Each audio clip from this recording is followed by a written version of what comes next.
What's up guys? In this tutorial, I will show you how to fix the "Your Windows 11 license has been deactivated" pop-up message you are getting on your PC. This should be quite an easy tutorial. For more information, click on the first link in the description below.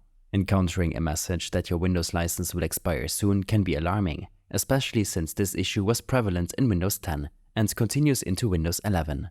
Fortunately, there is a straightforward solution to address this, ensuring your operating system remains activated and fully functional.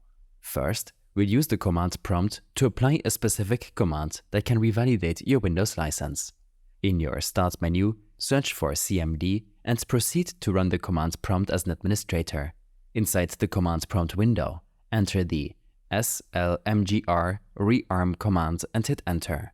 After executing this command, restart your computer, which should help in resolving the license issue. If the problem persists, there's an additional step you can take involving the Group Policy Editor. This solution involves modifying a setting to prevent automatic restarts during scheduled updates, which can sometimes trigger the license error. In your Start menu, search for gpedit.msc and hit enter to open the Group Policy Editor window.